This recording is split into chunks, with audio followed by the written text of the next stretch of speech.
Hello student, welcome back to the channel once again. तो students, आज इस video में डिस्कस करने वाले हैं खो खो से जुड़े हुए कुछ जनरल रूल्स के बारे में जो कि आपको पता होना चाहिए। तो हे गाइस, आपसे एक रिक्वेस्ट है कि अगर आपकी एज जो है 18 साल से ऊपर की है तो आप ब्लड डोनेट कर सकते हैं, जिसमें कि आपको कोई प्रॉब्लम नहीं होगी। तो हमारे जितने भी स्पोर्ट्स पर्सन प्लेयर हैं उनसे एक रिक्वेस्ट है कि आप ज़रूर से ज़रूर अपने आसपास के ब्लड बैंक्स, कैंप और हॉस्पिटल्स में जाकर आप लोग ब्लड डोनेट कर सकते हैं, क्योंकि इससे किसी की एक लाइफ जो है बच सकती है।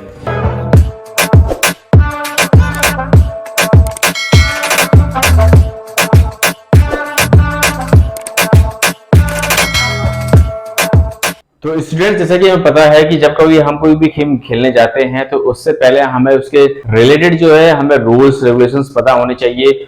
और मेनली क्या है, कोई भी गेम हो तो बिना रूल्स के तो वो अप्लाई ही नहीं हो सकता है। तो एक उसी में गेम है अपना खो खो। तो खो खो में क्योंकि अभी जो है जूनियर और सीनियर के टूर्नामेंट स्टार्ट होने वाले हैं आपके होम ग्राउंड पर, आपके स्कूल में, कॉलेजेस वगैरह में, एक्सेट्रा एक्सेट्रा जो है गेम से स्टार्ट होने जा रहे हैं। तो उसमें से खो खो के रूल्स जो हैं आज हम कुछ डिस्कस करेंगे और इस वीडियो में जानेंगे कि कौन से ऐसे रूल्स जो हैं हमें पता होने चाहिए जिससे कि हम अपने गेम को अच्छे कर सकते हैं। तो सबसे पहले हमें क्या करना है, सबसे पहले हमें रूल्स जानना है खो पास का।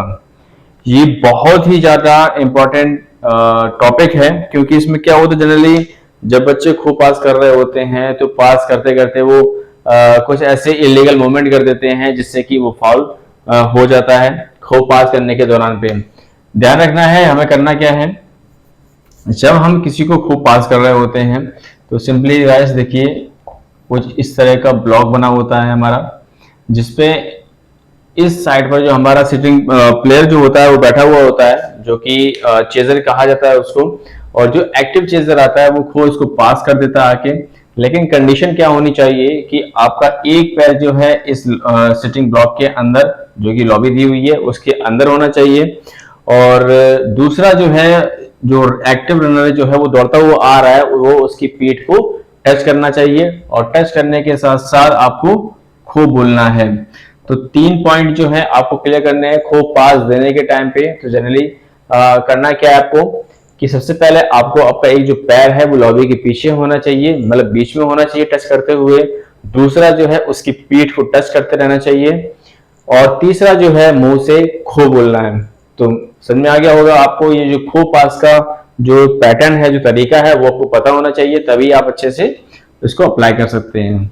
देन टच, देखिए क्या होता है, टच जो होता है एक तो आपके चेजिंग के टाइम पे और आपकी रनिंग के टाइम पे बहुत ही ज्यादा इंपॉर्टेंट रोल प्ले करता है। देखिए टच करने का सेंस का मतलब ये है, जब आप दौड़ रहे होते हैं, जब चेजिंग कर रहे होते हैं तो आप रनर को छूने की कोशिश करते हैं तो प्रॉपरली उसको टच होना चाहिए। कहने का मतलब है कि अगर आपने हाथ बढ़ाया और हवा में पार कर गया और सामने वाले को, रेफरी को समझ में नहीं आया कि हैंड टच हुआ है कि नहीं हुआ है, अगर टच आपका हो भी जाता है तो आप रेफरी पे अप्लाई करते हो, बोलते हो उससे कि मेरा जो हाथ है वो टच हुआ है। तो ध्यान रखिएगा जो टच होता है वो प्रॉपर क्लियर टच होना चाहिए। जैसे कि अगर आप दौड़ के जा रहे हो तो आप प्रॉपर से टच जो है क्लियर दिखना चाहिए। जनरली होता क्या है, जब बच्चे दौड़ रहे होते हैं उनको लगता है कि हल्का सा मेरा हाथ आया जो हवा में वो टच कर गया है, तो ऐसा नहीं होता है। तो इस चीज को खासकर आपको ध्यान रखना है, जब आप दौड़ रहे होते हैं तब आपको खासकर ध्यान रखना है। देन टच जो होता है, आपको मैंने बताया कि जब खो पास कर रहे होते हैं तो तब टच बहुत जरूरी होता है। अगर विदाउट टच अगर आप उड़ जाओगे तो उसमें अर्ली खो का भी एक इशारा मिल सकता है आपको, और वार्न भी कर सकते हैं कि आपको एटलीस्ट टच करना है। देन उसी के बाद है हमारा डायरेक्शन। इस गेम का सबसे वेरी इंपॉर्टेंट पार्ट है डायरेक्शन।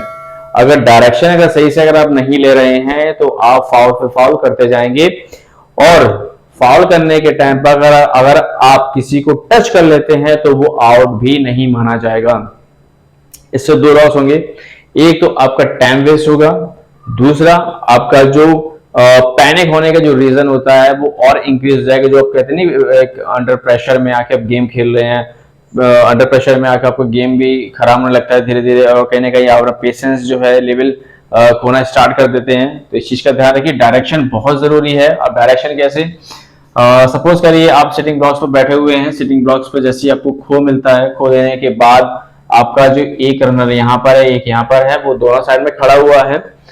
तो अगर आप यहाँ से उठते हैं, आप अपने राइट साइड की तरफ भागते हैं, तो आपको राइट साइड की भागना है। अगर आपने राइट साइड से पैर बाहर निकाल के आप लेफ्ट की तरफ मूव कर जाते हैं तो तुरंत डायरेक्शन फाउल हो जाएगा, आपका शोल्डर मूवमेंट करेगा तो उसी से आपका डायरेक्शन फाउल हो जाएगा। ध्यान रखिएगा इस चीज को लेके। बहुत से ज्यादा बच्चे जो फाउल करते हैं सबसे ज्यादा डायरेक्शन में करते हैं, देन उसके बाद पासेस में हो गया, देन फिर कई सारी चीजें ऐसी होती हैं। तो मेन क्या है, हमारा डायरेक्शन है। अगर डायरेक्शन अगर आपने सही से ले लिया है, थोड़ा अगर लेट हो रहा है तो कोई मैटर नहीं करता है कि ठीक है कि अगर आपको खो मिला हुआ है और डायरेक्शन आप ले रहे हैं, डायरेक्शन का थोड़ा सा टाइम वेस्ट हो रहा है तो कोई दिक्कत नहीं है, लेकिन इससे हमारा क्या टारगेट जो है वो लॉक हो जाएगा।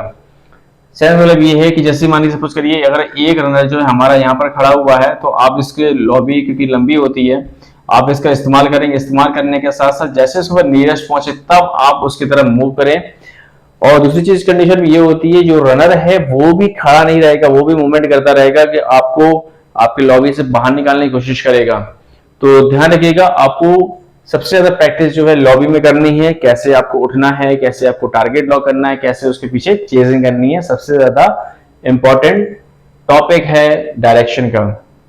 देन उसके बाद सभी को मालूम है रूल सभी को फॉलो करने हैं, किसी को मारना नहीं है, किसी का इलीगल मूवमेंट नहीं करनी है, अब्यूजिंग नहीं करनी है, क्योंकि गेम खेलने के टाइम पर ये सारी चीजें जो है बहुत तेजी से अप्लाई होने लगती हैं। रेफरी भी कई बार होते हैं, वार्न करते हैं during the game, after the game and before the game.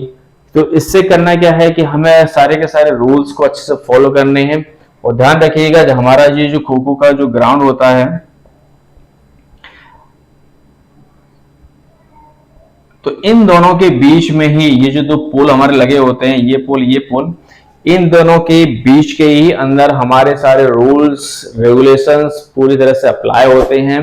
Then उसके बाद ये जो फ्री जोन होता है, इसमें किसी भी तरह की डायरेक्शन, किसी तरह का फाउल कोई भी अप्लाई नहीं होता। इस बात का खासकर ध्यान रखिएगा।